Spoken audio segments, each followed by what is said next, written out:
یہ تین شاگرد جو ہے وہ ذوق کے بہت اہم ہیں۔ کیسے؟ ذوق کی زندگی کو کس نے سنوارا؟ بہادر شاہ ظفر نے، اپنے دربار میں وابستہ کر کے۔ دربار سے وابستہ کر کے اس لیے رکھا کہ ان کی جو زندگی ہے وہ خوبصورت سے گزر جائے۔ اور جس وقت بہادر شاہ ظفر کی تاج پوشی ہوئی یا انہیں تاج پر تخت نشین کیا گیا تو ان کی مدح میں انہوں نے ایک قصیدہ لکھا جس کا پہلا مصرع اولا ہے آج جو ہے آج جو یوں خوش ہے آج جو یوں خوشنما نور سحر ہے آج جو یوں خوشنما نور سحر رنگ شفق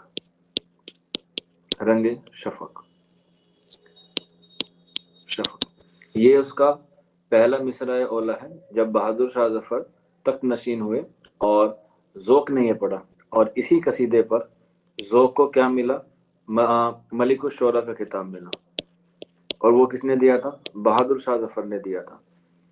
محمد حسین آزاد نے ان کے کلیات کو مرتب کیا، اور داغ دہلوی نے جو ذوق کی ترتیب تھی یا ذوق کی جو خصوصیت تھی اس کو جو ہے وہ آگے بڑھایا۔ اسی لیے ذوق کے ان تین شاگردوں کا نام سر فہرست رہتا ہے: بہادر شاہ ظفر، محمد حسین آزاد اور داغ دہلوی۔ ٹھیک ہے، اس کے بعد ایک بات اور لکھ لیجیے گا انہی کے تعلق سے ہی، شیخ ابراہیم ذوق کے حوالے سے ہی، کہ انہوں نے جو ہے وہ اپنا آخری قصیدہ جو ہے وہ کب لکھا۔ ٹھیک ہے، تو انہوں نے جو ہے وہ اپنا آخری قصیدہ لکھا تھا تقریباً 1854 میں، 1854 میں انہوں نے جو ہے وہ اپنا آخری قصیدہ لکھا تھا۔ اور یہ قصیدہ کس موقع پر تھا؟ یہ قصیدہ تھا عید الضحیٰ کے موقع پر، عید الضحیٰ یعنی کہ بقرعید کے موقع پر انہوں نے یہ قصیدہ لکھا تھا۔ اور اس قصیدے پر جب انہوں نے یہ لکھا تھا تو انہیں جو ہے وہ بہادر شاہ ظفر نے کیا دیا تھا؟ تحفے دیے تھے، اور تحفے میں کیا دیا تھا؟ انگوٹھی دی تھی اور جاگیر دی تھی، انگوٹھی اور جاگیر، اور 4 سپاہی دیے تھے، اور 4 جو ہے وہ سپاہی دیے تھے بہادر شاہ ظفر نے۔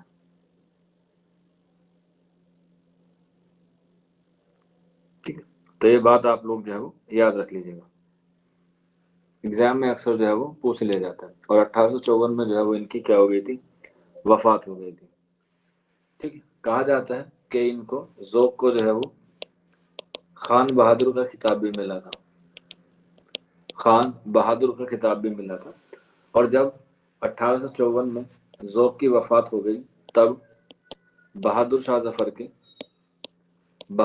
ظفر کے کیا بنے؟ استاد کون بنے؟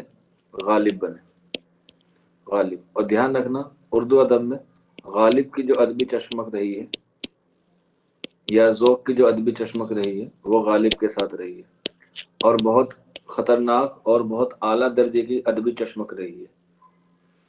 ٹھیک ہے، اور وہ کیسے رہی ہے؟ ایک قصہ ہے، ایک واقعہ ہے، آپ نے نام سنا ہوگا دلی میں بلی ماران، سنا ہے آپ لوگوں میں سے کسی نے؟ بلی ماران دلی 6 کی سب سے مشہور جگہ ہے بلی ماران، ہاں، شان خاتون کہہ رہی ہے۔ تو بلی ماران جو ہے وہ غالب کا گھر تھا، تو وہیں پر گلیاں جو ہیں وہ بہت چھوٹی چھوٹی سی ہیں، بہت تنگ گلیاں ہیں، اور تنگ گلیوں میں چائے کی دکان اکثر آپ کو دیکھنے کو مل جاتی ہے۔ تو وہیں پر ذوق جو ہے وہ ایک بار، کیونکہ ذوق جو وہ کون تھے؟ شاہی دربار سے وابستہ تھے یا شاہی دربار سے تعلق رکھنے والے تھے، تو ذوق جو ہے اپنی شاہی پالکی سے ایک طرف کو جا رہے تھے، تو وہیں پر جو ہے وہ غالب بیٹھے ہوئے تھے۔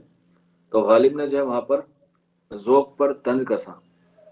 طنز کیسا کہا؟ ایک شعر کہا، اور شعر وہ اس طرح سے ہے: بنا ہے شاہ کا مصاحب فرے ہے اتراتا، بنا ہے شاہ کا مصاحب فرے ہے اتراتا، یعنی کہ ذوق کے حوالے سے کہا تھا غالب نے.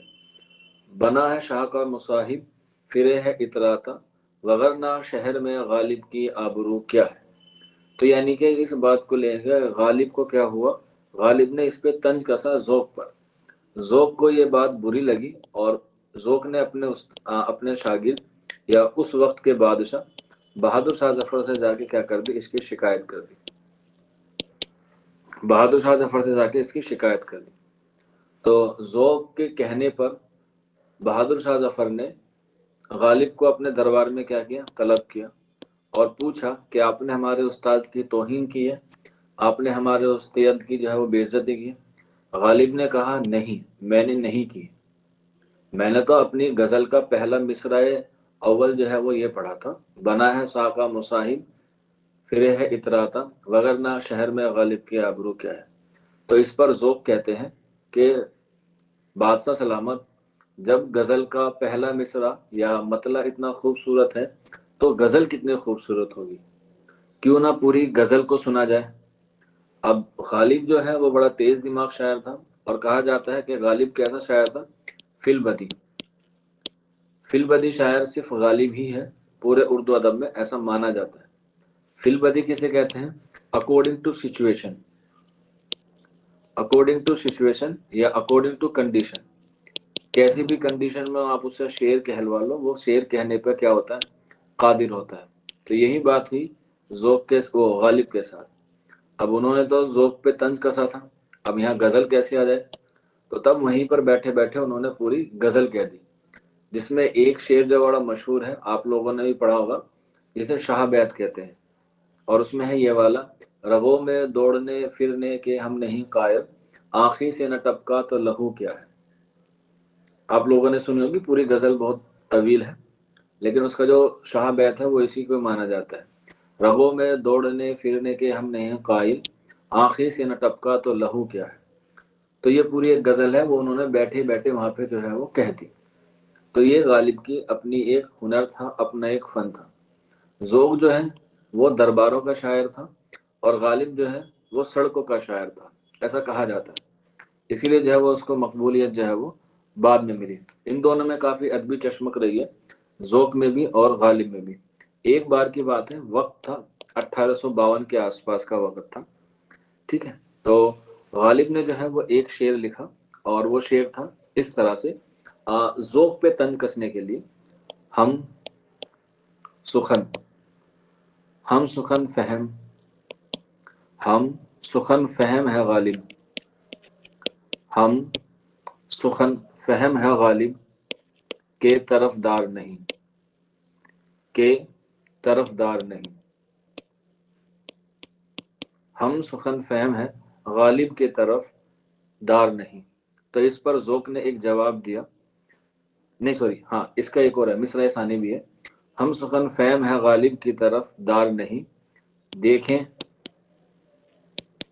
دیکھیں کہہ دے، دیکھیں کہہ دے کوئی، دیکھیں کہہ دے کوئی اس صحرے سے بڑھ کر صحرا، اس صحرے سے بڑھ کر صحرا. تو یہ ذوق پر انہوں نے ایک الگ طریقے کا طنز کسا دوبارہ سے ہی. ہم سخن فہم ہیں غالب کے طرف دار نہیں، دیکھیں کہہ دے کوئی اس صحرے سے بڑھ کر صحرا. تو اسی کا جواب دیا ذوق نے اس طرح سے، جن کو دعوائے سخن ہو، جن کو دعوائے سخن ہو یا یہ سنا دو ان کو، جن کو دعوائے سخن ہو یہ سنا دو ان کو، جن کو دعوائے سخن ہو یہ سنا دو ان کو، دیکھو اس طرح سے کہتے ہیں سخنور صحرا، دیکھو اس طرح، دیکھو اس طرح سے کہتے ہیں سخنور صحرا. یعنی کہ یہ ان کی ایک ادبی چشمک کا کیا ہے، ایک نمونہ ہے. تو ذوق میں اور غالب میں اکثر کیا رہی ہے، دونوں میں ہی بہت ادبی چشمک رہی ہے۔ اس کے بعد دلی کے حالات بد سے بدتر ہونے لگے اور غالب جو ہے وہ دہلی کو خیر آباد کہہ کے کہاں چلے گئے؟ لکھنؤ چلے گئے۔ لیکن دہلی میں ذوق جو ہے وہ تا عمر تک رہے، اسی لیے ان کا شعر بہت مشہور ہے اور بہت مقبول بھی ہے۔ ٹھیک ہے، آپ نے سنا بھی ہوگا، اور میرا فیوریٹ ہے، ون آف دا فیوریٹ کہہ سکتے ہیں آپ لوگ۔ گرچہ ہے گرچہ ہے ملک دکن میں، گرچہ ہے ملک دکن میں ان دنوں قدر سخن، گرچہ ملک دکن میں ان دنوں قدر سخن، کون جائے ذوق پر دلی کی گلیاں چھوڑ کر، دلی کی گلیاں چھوڑ کر۔ اور آپ لوگ بھی جو ہے وہ اپنا گھر چھوڑ کے دلی آنا چاہتے ہیں۔ دلی ہے ہی اتنے خوبصورت، دلی میں روزانہ اتنے لوگ آتے ہیں، پھر بھی دلی جو ہے وہ اپنے آپ کو کیا کر لیتی ہے؟ ایبزورو کر لیتی ہے ان سبھی آنے والوں کو، بہار سے، یو پی سے، مطلب آل دا ورلڈ سے کم دہلی، یعنی کہ بہت سارے لوگ دہلی میں آتے ہیں۔ سب سے زیادہ لوگ باہر کے دہلی میں ہی رہتے ہیں، کیونکہ یہاں پہ دل ہے دلی والوں کا، دل جس کا جتنا بڑا ہوگا لوگ اس میں ہی سما جاتے ہیں۔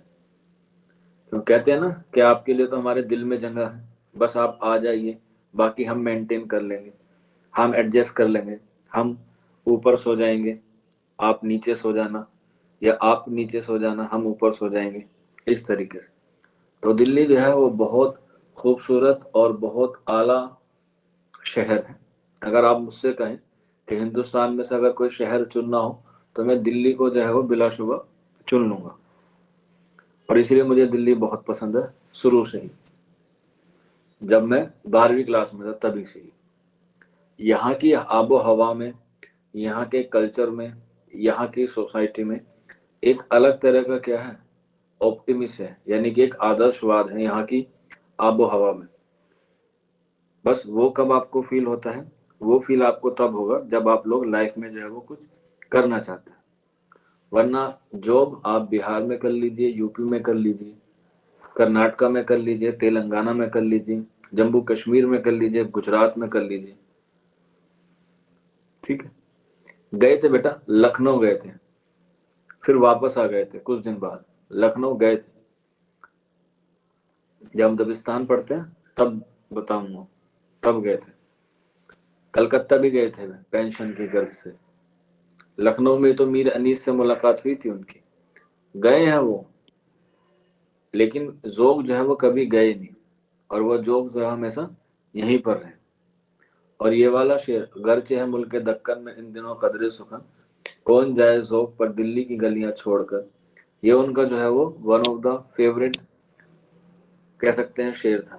اور یہ جو ہے انہوں نے، ایک حیدرآباد کے نواب تھے، انہوں نے ان کو بلایا تھا، اس کے جواب میں یہ شعر لکھا تھا، اور جو حیدرآباد کے نواب تھے ان کا نام تھا مہاراجا چندو لال، مہاراجا چندو لال شادہ، مہاراجا چندو لال شادہ۔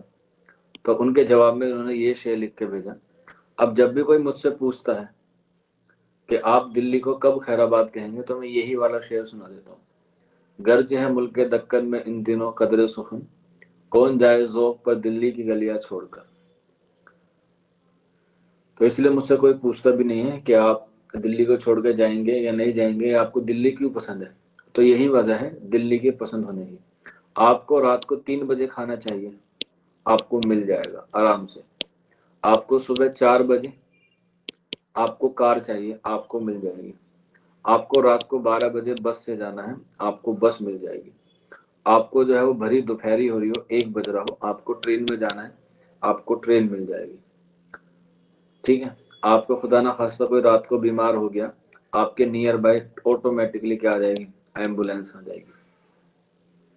ٹھیک، تو یعنی کہ جو چیز انسان کو فیسلٹی چاہیے وہ ساری چیزیں انسان کو دہلی میں آٹومیٹکلی اویلیبل ہو جاتی ہیں۔ ٹھیک ہے، وہ اس وجہ سے ہے کیونکہ انسان چاہتا ہے کہ ساری کنیکٹیوٹی جو ہے وہ ہمارے نیئر بائی رہیں، اور جتنی کنیکٹیوٹی آپ کی نیئر بائی رہے گی اتنا آپ کا جو لائف شیڈیول ہے، یہ جو آپ کا لائف کو جینے کا طریقہ ہے وہ اتنا اسموتھ ہو جائے گا۔ ابھی مان کے چلو 2 بچے ہیں، جیسے مان کے چلیے یہ شہنہ خاتون ہے، چھوٹی سی بات میں بتا رہا ہوں آپ کو، ٹھیک، کوئی اور بچہ لے لیجیے گا، شوقین کو لے لیتے، ٹھیک ہے۔ اب ان میں سے کوئی بچہ آؤٹ آف دہلی کا ہے، آؤٹ آف دہلی کا ہے، اور ایک بچہ جو ان دہلی کا ہے، اور دونوں کا ایگزام جو ہے وہ دہلی میں پڑے گا۔ تو اب بتائیے کس کو زیادہ فائدہ ہے؟ کس کو زیادہ فائدہ ہے؟ ظاہر سی بات ہے جو ان دہلی کا ہے، پہلی بات تو اس کا ٹائم بچے گا اور وہ ٹائم اپنا کہیں اور یوٹیلائز کرے گا، دوسرا اس کے پیسے بچیں گے کہ بھی آنے جانے کا خرچہ بچے گا، اور پیسے بچیں گے اس کے بعد اس کو کیا ہوگا، تھکان کم ہوگی جب وہ ایگزام دینا ہے۔ یہ چیز میٹر کرتی ہے۔ آپ لوگ دیکھنا جب آپ لوگ کسی یو پی ایس سی کا ایگزام دینا چاہتے ہیں تو بہت سارے کینڈیڈیٹ اپنی کار میں آتے ہیں، اپنی کار میں، اور وہ آ کے کم سے کم 1-1.5 گھنٹہ پہلے بیٹھ جاتے ہیں، 1-1.5 گھنٹہ پہلے آپ کے آرام سے بیٹھ جاتے ہیں۔ اس کی وجہ یہی ہے کہ وہ اپنی باڈی پہ زیادہ لوڈ بالکل نہیں دینا چاہتے، اور وہ بالکل ایگزام تک باڈی کو ریلیکس کر لیتے ہیں، اور بیچ بیچ میں کچھ نہ کچھ وہ ضرور کھاتے رہتے ہیں تاکہ جو بلڈ کا سرکولر ہے یا بلڈ کی جو مینٹلٹی ہے ہمارے دماغ کی، وہ ایگزام تک جانے تک ویسی کی ویسی بنی رہے جیسی ہم چاہتے ہیں، جیسا کہ ہم چاہتے ہیں۔ تو اسی لیے یہ ساری چیزیں بھی ایگزام کے پوائنٹ آف ویو سے بہت اہم ہیں۔ حالانکہ اگر آپ لوگ یو پی میں جا رہے ہیں تو پیپر دینے کا کوئی فائدہ ہے بھی نہیں، آج کل پرسوں جو ہے وہ کیا ہو جاتا ہے، لیک ہی ہو جاتا ہے، ابھی آپ لوگوں نے خبر سنی بھی ہوگی۔ تو اس لیے ایک ہی جگہ ہے آپ لوگوں کے لیے، دلی، آپ کا دلی میں سواگت ہے۔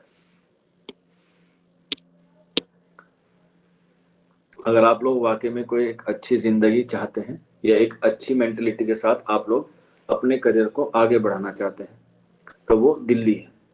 مانا کہ میں نے آپ کو بتایا تھا سپنوں کو شہر دلی ہے، لیکن سپنے کہاں سے دیکھے جاتے ہیں؟ دل سے دیکھے جاتے ہیں۔ تو دلی جو ہے وہ دل والوں کا ہے۔ آپ آئیے، آپ لوگوں کا جو ہے کیا ہے، استقبال ہے دہلی میں۔ تو اس طرح سے ذوق میں اور غالب میں کیا رہی ہے، اپنی ادبی چشمک رہی ہے اس بات کو لے کے کہ کون جو ہے وہ کتنا بڑا اشعار کہتا ہے، کون جو ہے وہ کس طریقے سے کہتا ہے۔ اس کے بعد میں نے آپ کو بتایا کہ ذوق نے جو ہے وہ 15 قصیدے لکھے بہادر شاہ ظفر کی مدح میں، بہادر شاہ ظفر کے مدح میں، ٹھیک۔ اس کے علاوہ انہوں نے شہزادہ جہانگیر، شہزادہ جہانگیر، شہزادہ جہانگیر کی مدح میں بھی لکھی، اور شہزادہ سلیم کی مدح میں بھی انہوں نے قصیدے لکھے، اور اسٹار بنا کے لکھ لینا ڈبل، انہوں نے ایک ہی قصیدہ لکھا ہے، ایک ہی قصیدہ لکھا ہے مذہبی، یا مذہبی نہ کہہ سکیں، آپ کہہ سکتے ہیں ایک ہی لکھا ہے بزرگ کی مدح میں، بزرگ کی مدح میں۔ اور وہ کس کی، وہ بزرگ کون تھے؟ سید عاشق نہال چشتی، سید عاشق نہال چشتی، یہ ایک قصیدہ ہے جو ان کا بزرگان دین کی مدح میں ہے یا مذہبی قصیدہ ہے، سید عاشق علی نہال کی مدح میں، ٹھیک ہے۔ سمجھ میں آیا آپ لوگوں کو یہاں تک؟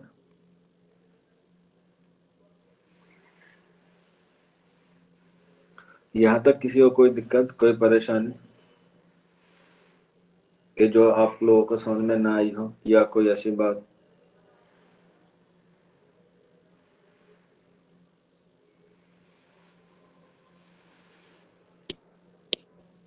ٹھیک ہے، گڈ، چلیں۔ اس کے بعد ان کے متعلق کچھ اقوال لکھ لیتے ہیں۔ اقوال جو ان کے تعلق سے کہیں. جیسے ان کے شاگرد ہیں محمد حسین آزاد، انہوں نے کہا ہے اردو نظم کا خاتمہ، اردو نظم کا خاتمہ ذوق پر ہوا، اردو نظم کا خاتمہ ذوق پر ہوا، اردو نظم کا خاتمہ ذوق پر ہوا. اس کے بعد نیکسٹ لکھ لیجیے گا امداد امام عصر کا، امداد امام عصر کا قول ہے مرزا رفیع سودا کے بعد، مرزا سودا کے بعد قصیدہ گوئی میں، قصیدہ گوئی میں ذوق کا نمبر آتا ہے، ذوق کا نمبر آتا ہے. مرزا سودا کے بعد قصیدہ گوئی میں ذوق کا نمبر آتا ہے. مگر ان دونوں شاعروں میں، مگر ان دونوں شاعروں میں پہاڑ اور ٹیلے کا فرق ہے، پہاڑ اور ٹیلے کا فرق ہے. مگر ان دونوں شاعروں میں پہاڑ اور ٹیلے کا فرق ہے. یہ کس نے کہا ہے؟ امداد امام عصر نے کہا ہے، امداد امام عصر نے کہا ہے. ٹھیک. اس کے بعد ایک اور قول لکھ لیجیے گا محمد حسین آزاد کہیں پہاڑ اور ٹیلے کا مطلب یہ ہے کہ پہاڑ جو ہے وہ سودا ہے اور ٹیلا ذوق ہے. ٹھیک. سودا جو ہے وہ ان سے اعلیٰ مقام رکھتے ہیں. دونوں ایک ہی ہیں، پہاڑ اور ٹیلے دونوں ہی ایک ہوتے ہیں. ٹیلے جو ہیں وہ پہاڑ سے ٹوٹ کے بنتے ہیں، پہاڑ جو ہیں وہ کیا ہوتے ہیں؟ فطری ہوتے ہیں، وہ فطری ہوتے ہیں. ٹھیک. دونوں ایک ہی قسم کے ہوتے ہیں. ٹھیک. اس کے بعد محمد حسین آزاد کا لکھ لیجیے گا ایک اور قول ہے اور لاسٹ قول ہے یار محمد حسین آزاد کا.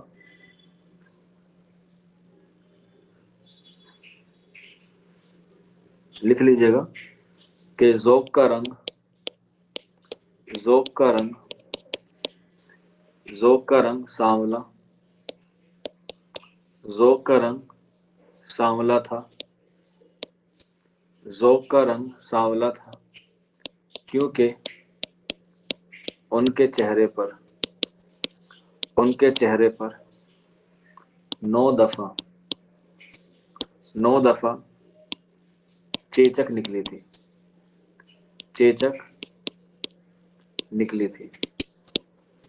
ذوق کا رنگ سانولا تھا کیونکہ ان کے چہرے پر 9 دفعہ چیچک نکلی تھی، اور یہ داغ، اور یہ داغ چاند پر داغ کی طرح لگتے تھے، اور یہ داغ ان کے چہرے پر چاند کی طرح لگتے تھے.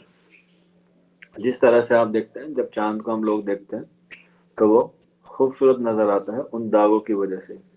تو ٹھیک اسی طرح سے جو ہے وہ ذوق کی تعریف کی ہے ان کے شاگرد محمد حسین آزاد نے، محمد حسین آزاد نے. ٹھیک. اس کے علاوہ ان کی ایک غزل بھی ایگزام میں اکثر پوچھی جاتی ہے، ڈبل اسٹار بنا کے لکھ لیجیے گا، اور وہ ہے، میں اس کا پہلا متن لکھوا رہا ہوں. لائی حیات، لائی حیات آئی قضا لے چلی چلے، آئے قضا لے چلی چلے، لائی حیات آئے قضا لے چلی چلے، اپنی خوشی، اپنے خوشی نہ آئے، اپنی خوشی نہ آئے، نہ اپنی خوشی چلے، نہ اپنی خوشی چلے. یہ ان کی ایک غزل ہے، اس کا یہ کیا ہے؟ پہلا ہی مصرع ہے، اول ہے، یہ کہہ سکتے ہیں